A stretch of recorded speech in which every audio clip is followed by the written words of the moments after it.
புலிகள் மீண்டும் மீளுருவாகின்றார்கள். புலிகள் ஆயுதங்களை வாங்கி குவிக்க ஆரம்பித்திருக்கின்றார்கள். போதைப் பொருளை கடத்தி அதிலிருந்து பணத்தை திரட்டி ஆட்களை இணைக்கின்ற பணிகளை புலிகள் மேற்கொண்டு வருகின்றார்கள். அதுவும் இந்தியாவுடைய மிகப்பெரும் ஒரு ரவுடி குழு என்று சொல்லப்படுகின்ற இந்த இப்ராஹிம் தாவூதர் குழுவோடு சேர்ந்து இந்த புலிகள் இப்போது இயங்க ஆரம்பித்திருக்கின்றார்கள் என்ற அடிப்படையிலே ஒரு அதிர்ச்சிகர தகவல் ஒன்று இந்தியாவுடைய புலனாய்வுத்துறை வெளிப்படுத்தி இருப்பதாக தென்னிலங்கை ஊடகங்களும் எங்களுடைய தமிழ் ஊடகங்களும் இந்த செய்தியை வெளிப்படுத்தி இருக்கின்றது. எனவே இந்த விடயம் மிகப்பெரும் பேசுபொருளாக இருக்கின்ற போதுதான் கொழும்பினுடைய கொட்டாஞ்சேனையிலே ஒரு நபரை துப்பாக்கியால் சுட்டு கொலை செய்துவிட்டு அவர் மீதே காரை ஏற்றி வந்த நபர்கள் 3 பேர் யாழ்ப்பாணம் மானிப்பாயிலே வைத்து அதிரடியாக கைது செய்யப்பட்டிருக்கின்றார்கள். இந்த விடயங்கள் பற்றி தான் இந்த தொகுப்பினூடாக முழுமையாக பேச போகின்றோம். அன்புறவுகள் எல்லோருக்குமே வணக்கம். இந்தியாவினுடைய ஒரு புலனாய்வுத்துறை அறிக்கை ஒன்று வெளியாகி இருப்பதாக தென்னிலங்கை ஊடகங்கள், மிக முக்கியமான ஊடகங்களும் சரி, தமிழ் ஊடகங்களும் இந்த செய்தியை மேற்கோள் காட்டி செய்தி வெளிப்படுத்தி இருக்கின்றார்கள். என்ன விடயம் என்று பார்க்கின்ற போது இந்தியாவுடைய புலனாய்வுத்துறை குறிப்பிட்டிருக்கின்றது, விடுதலை புலிகள் மீளுருவாகுகின்றார்கள் என்ற அடிப்படையில் குறிப்பிட்டிருக்கின்றார்களாம். அதுவும் போதைப் பொருள் விற்று அதன் மூலம் விடுதலை புலிகள் இயக்கம் உருவாக்கப்படுகின்றது என்ற அடிப்படையில் ஒரு கீழ்த்தனமான கருத்தொன்றை வெளிப்படுத்தி இருக்கின்றார்கள் தான் சொல்ல வேண்டும். இதில் அவர்கள் குறிப்பிட்ட விடயத்தை ஆரம்பத்திலே சொல்லிவிடுகின்றேன். குறிப்பாக இந்தியாவிலே இருக்கின்ற ஒரு இலங்கையைச் சேர்ந்த, இலங்கையிலே பாதாள உலக கும்பல் என்று சொல்லலாம், இந்தியாவிலே இந்த குண்டர் குழு, அதாவது ரவுடி கும்பல் என்று சொல்லப்படுகின்ற இந்த இப்ராஹிம் தாவூதர் குழு, அது பிரபலியமான பெயர். அதாவது தமிழ்நாட்டிலே எல்லாம் அந்த பெயரை கேட்டால் அந்த அளவுக்கு சொல்வார்கள். எனவே இந்த இப்ராஹிம் தாவூதர் குழு இந்த இந்தியாவுடைய வட மாநிலங்களிலே குறிப்பாக நிலை கொண்டிருந்தார்கள். எனவே அவர்கள் இப்போது வட மாநிலங்களிலே கொஞ்சம் அழுத்தம் காரணமாக வட மாநிலங்களை விடுத்து தமிழ்நாடு, குறிப்பாக அதாவது இந்தியாவுடைய தென்பகுதி, இந்த ஆந்திரா, அதை போன்று தமிழ்நாடு, அதை போன்று தெலுங்கானா, அது போன்ற பகுதிகளுக்குள்ளே அவர்கள் உள்நுழைந்திருப்பதாகவும் இதனூடாக இலங்கைக்கும் அவர்கள் போதைப் பொருளை கடத்த ஆரம்பித்திருக்கின்றார்களாம். ஆனால் இந்த இப்ராஹிம் தாவூதர் குழு சொல்லப்படுகின்ற அந்த குழு தாங்களாக செய்யாமல் விடுதலை புலிகளினுடைய போராளிகளை கொண்டு செய்கின்றார்களாம். விடுதலை புலிகளுக்கு ஆதரவாக இருந்தவர்களை கொண்டு செய்ய ஆரம்பித்திருக்கின்றார்கள் என்ற அடிப்படையில் இந்தியாவுடைய புலனாய்வுத்துறை தெரிவித்திருக்கின்றார். அதாவது விடுதலை புலிகளுடைய ஆதரவாளர்கள் தமிழ்நாட்டில், தென்னிந்தியாவில் இருக்கின்றவர்களை கொண்டு இந்த போதைப் பொருள் கடத்தல்களை குறிப்பாக தென்னிந்தியா, அதாவது தமிழ்நாடு, கேரளா போன்ற பகுதிகளுக்கும், அதே போன்று இந்த மாலைதீவு போன்ற பகுதிகளுக்கும், இலங்கைகளுக்கும் அவர்கள் கடத்தி வருகின்றார்களாம். இலங்கைக்கு அதற்கு காரணம் விடுதலை புலிகள், முன்னாள் விடுதலை புலிகளுக்கு தெரியுமாம் இந்த கடல் பகுதிகள் எல்லாம் எப்படி என்று தெரியுமாம். அதாவது இந்த இந்தியாவுக்கும் இலங்கைக்கும் இடையிலான கடல் பகுதிகள் எல்லாம் நன்கு தெரியுமா, பாக்கு நீரிணையினூடாக எங்கு செல்ல வேண்டும், எப்படி செல்ல வேண்டும். எனவே இதனூடாகத்தான் இந்த நபர்களை, அதாவது விடுதலை புலிகளுடைய ஆதரவாளர்கள், விடுதலை புலி உறுப்பினர்களை கொண்டுதான் இந்த வேலையை செய்து வருகின்றார்கள் இந்த தாவூதர் குழு. எனவே இந்தியாவிலே மிக ஆபத்தான குழுவாக அடையாளப்படுத்தப்பட்ட தாவூதர் குழு, இந்த அதாவது இப்ராஹிம் தாவூதர் என்று சொல்லப்படுகிற அந்த குழுவானது, அவரை மையமாக கொண்ட குழுவானது வட மாநிலங்களிலே செயற்பட்டதாம். வட மாநிலங்களிலே அவர்களுக்கு எதிரான அழுத்தங்கள் அதிகரித்ததன் காரணமாக இப்போது தெற்கு நோக்கி நகர்ந்திருக்கின்றார்கள். அதனோடு முன்னாள் விடுதலை புலிகளும் சேர்ந்திருப்பது இந்தியாவுடைய தேசிய பாதுகாப்புக்கு மிக பெரும் ஆபத்தை ஏற்படுத்தி இருக்கின்றது என்ற அடிப்படையிலே ஒரு நகர்வு ஒன்றை இந்தியா வெளிப்படுத்தி இருக்கின்றதாம். இந்தியாவுடைய புலனாய்வுத்துறை வெளிப்படுத்தி இருப்பதாக சொல்லப்பட்டிருக்கின்றது. இந்தியா ஏதோ ஒன்றை முன்வைக்கின்றதால் பின்புலத்திலே ஏதோ ஒன்றை செய்ய போகின்றது என்ற அர்த்தம். எனவே இந்த விடயத்தை அவர்களும் தெரிவித்திருக்கின்றார்கள். எனவே இந்த விடுதலை புலிகள், அதாவது விடுதலை புலிகள் என்று இந்தியா சொல்கின்றது, விடுதலை புலிகள் ஆதரவாளர்கள் சொல்கின்றார்கள். உண்மையிலே ஒரு கேள்வி எழுகின்றது, விடுதலை புலிகள் கட்டமைப்பாக இயங்குகின்றார்களா என்ற ஒரு கேள்வி இப்போது எல்லோரும் மத்தியிலும் எழுகின்றது. காரணம், இந்தியாவும் சொல்கின்றது, இலங்கையும் சொல்கின்றது, சர்வதேசமும் சொல்கின்றது, விடுதலை புலிகளை அழித்து விட்டோம் அல்லது விடுதலை புலிகள் கட்டமைப்பாக இல்லை என்பதை. அப்படி என்றால் அந்த விடுதலை புலிகள் எல்லாம் எங்கே சென்றார்கள் என்றால் அவர்கள் தான் மக்கள், அதாவது மக்களோடு மக்களாக இன்று சாதாரண வாழ்க்கை வாழ்ந்து கொண்டிருக்கின்றார்கள். குறிப்பாக அவர்கள் இந்த போதைப் பொருளை அறிந்ததே இல்லை. விடுதலை போராட்டத்தின் போது போதைப் பொருளை அவர்கள் அறிந்ததே இல்லை.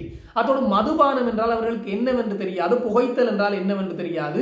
ஒரு தலைமையின் கீழ் அந்த கட்டளையை சரியாக நிறைவேற்றுகின்றதும் சுய ஒழுக்கம், சுய கட்டுப்பாடு, வீரம் என்ற அத்தனையையும் நிலைநிறுத்தி காட்டியவர்கள் விடுதலை புலிகளுடைய போராளிகள். அவர்கள் இப்போது மக்கள், அதாவது விடுதலை புலிகள் என்றால் மக்கள், இப்போது புனர்வாழ்வு பெற்று மக்களோடு மக்களாக இலங்கைக்குள்ளே வாழ்ந்து வருகின்றார்கள். இலங்கை அரசாங்கத்தினுடைய தரவின்படி கிட்டத்தட்ட 12,000 பேருக்கு புனர்வாழ்வு அளித்திருக்கின்றோம் என்று சொல்கின்றார்கள். அதோடு வெளிநாட்டிலும் பலர் புலம்பெயர்ந்து வாழ்ந்து கொண்டிருக்கிறார்கள். தங்களுடைய வேலைகளை மாத்திரம் செய்கின்றார்கள். சிலர் ஒரு சில அமைப்புகளை தங்களுடைய, அதாவது சில பெயர்களிலே ஒரு சில அமைப்புகளை தொடங்கி அதனூடாக சில நிதிகளை இலங்கையில் இருக்கின்ற பாதிக்கப்பட்டவர்களுக்கு அப்படியாக அனுப்பி வருவதும் மறக்க முடியாத உண்மைதான். அதை கொண்டும் இங்கே ஒரு சில பேர் வாழ்ந்து கொண்டிருக்கின்றார்கள் என்பதும், அதாவது அதை பயன்படுத்தி தங்களுடைய சுயலாபத்துக்காக பயன்படுத்துவர்களும் இங்கு இருக்கின்றார்கள் என்பது அது சொல்லித்தான் தெரிய வேண்டியதில்லை, தெரிந்த ஒரு விடயம்தான். பல நாடாளுமன்ற உறுப்பினர்களும் அதை செய்கின்றார்கள். எனவே அப்படி இருக்கின்ற போதுதான் இந்தியா குறிப்பிடுகின்றது விடுதலை புலிகள்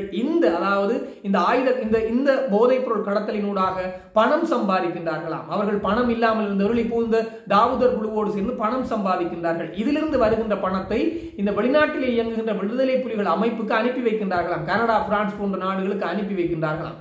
அதனூடாக ஆயுத கொள்முதல்களை செய்கின்றார்கள், அதனூடாக ஆட்களை திரட்டுகின்ற பணிகளை செய்கின்றார்கள் என்ற அடிப்படையில் இந்தியாவுடைய தரவானது, இந்தியாவுடைய புலனாய்வு அறிக்கையானது ஒரு பெரும் அதிர்வலைகளை ஏற்படுத்தி இருக்கின்றது. இந்தியா ஏதோ ஒன்றை செய்ய போகின்றது மாத்திரம் தெரிகின்றது. காரணம், இந்த ஒரு கருத்து அடிக்கடி இந்தியா புலிகளை பற்றி அடிக்கடி, அதாவது இந்த மாவீரர் நினைவேந்தல்கள் வருகின்ற போது இப்படியான கருத்துக்களை வெளிவிடுவது வழமை, அல்லது தமிழ்நாட்டிலே இருக்கின்ற புலிகளுக்கு ஆதரவான நிலைப்பாடு கொண்டவர்களையும் தூண்டி விடுவார்கள், அல்லது புலிகளுக்கு எதிரான நிலைப்பாடு கொண்டவர்கள் யாரோ ஒருவனூடாக இதை பற்றி பேச வைத்து விடுவார்கள்.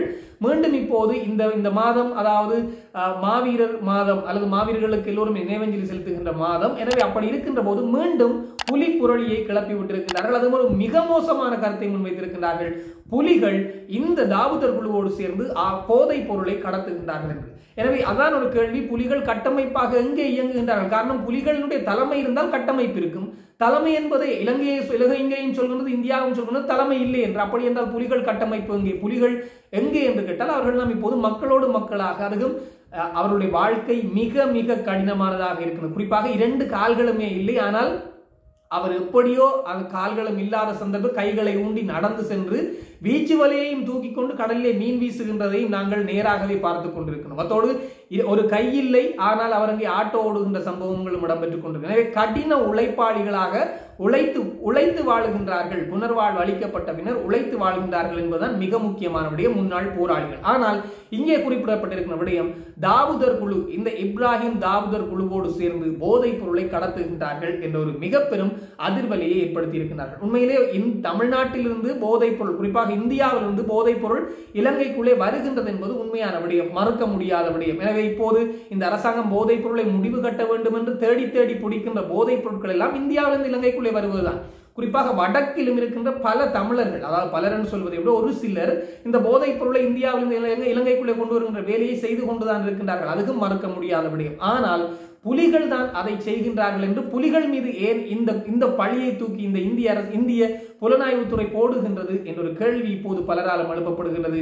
எனவே இந்தியா ஏதோ ஒன்றை நோக்கி காய் நகர்த்துகின்றதோ என்ற ஒரு கேள்விதான் பலராலும் இப்போது முன்வைக்கப்படுகின்ற விடயமாக இருக்கின்றது. அத்தோடு மிக முக்கியமான செய்தி என்று பார்க்கின்ற போது, இந்த கொழும்பு கொட்டாஞ்சேனை துப்பாக்கி சூடு கடந்த 7ஆம் தேதி கொழும்பு கொட்டாஞ்சேனையிலே வீதியால் நடந்து சென்று கொண்டிருந்த அவர் ஒரு தமிழர், வீதியால் நடந்து சென்று கொண்டிருந்த தமிழர் மீது இன்னும் ஒரு தமிழ் பாதாள உலக குழுவைச் சேர்ந்தவர்கள் தாக்குதல் நடத்தியிருந்தார்கள். குறிப்பாக அவர் வீதியால் நடந்து செல்கின்ற போது பின்புறத்தால் வந்து துப்பாக்கியால் சுட்டுவிட்டு அவர் விழுந்த பின்னர் இவர்கள் வந்த காரை அவர் மீது ஏற்றி சென்றார்கள். அதான் ஒரு மிக முக்கியமான விடயம். அதாவது துப்பாக்கி சூட்டில் இறந்திருக்க மாட்டார் என்று தெரிந்து காரால் அவர் மீது ஏற்றி சென்று அவர் படுகாயத்துடன் மருத்துவமனையில் அனுமதிக்கப்பட்டு பின்னர் உயிரிழந்திருந்தார். எனவே அவரை கொலை செய்த பின்னர் இந்த குழு மிக பெரும் திட்டங்களை தீட்டியிருக்கிறதா.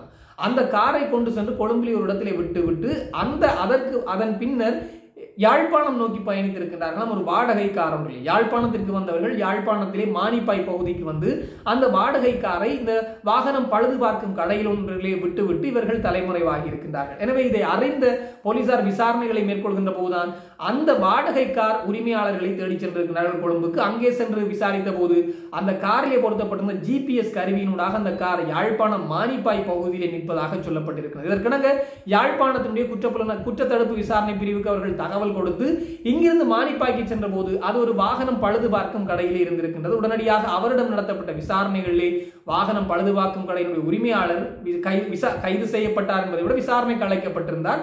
ஏனைய மூவரும், அந்த வாகனத்தில் வந்த மூவரும் கைது செய்யப்பட்டிருக்கின்றார்கள். எனவே விசாரணையின் பின்னர் வாகனம் பழுது பார்க்கின்ற உரிமையாளர் விடுவிக்கப்பட்டிருப்பதாகவும், காரணம் அவரிடம் எந்த பிழையும் இல்லை, அவர் பழுது பார்ப்பதற்கு தரப்பட்ட வாகனத்தை பழுது பார்த்தாரே ஒழிய வேறு எந்த தொடர்பும் இல்லை என்பது தெரிய வந்திருக்கிறது. ஆனால் இந்த வாகனத்திலே வந்த 3 பேர் அதிரடியாக கைது செய்யப்பட்டு இவர்களிடம் கடும் விசாரணைகள் நடத்தப்பட்டு வருவதாக சொல்லப்பட்டிருக்கிறது. எனவே கொழும்பு கொட்டாஞ்சேனை துப்பாக்கி சூட்டினுடைய மிக முக்கியமான சந்தேக நபர்கள் 3 பேர் கைது செய்யப்பட்டிருக்கிறார்கள். அதில் 2 ஆண்கள் ஒரு பெண் என்று சொல்லப்பட்டிருக்கிறது. அதில் இருக்கின்ற ஒரு ஆணினுடைய காதலிதான் அந்த பெண் என்பதும் வெளிவந்திருக்கு. எனவே இப்போது விசாரணைகளும் தீவிரப்படுத்தப்பட்டிருக்கிறது. அதோடு புலி காய்ச்சலை மீண்டும் ஆரம்பித்து விட்டிருக்கின்றார்கள் இந்தியா. என்னத்திற்காக என்றுதான் தெரியவில்லை. இது எதற்கான காய் நகர்த்தல்? அதுவும் புலிகள் மீது மிக மோசமான பழியொன்றையும் தூக்கி போட்டிருக்கிறார்கள்.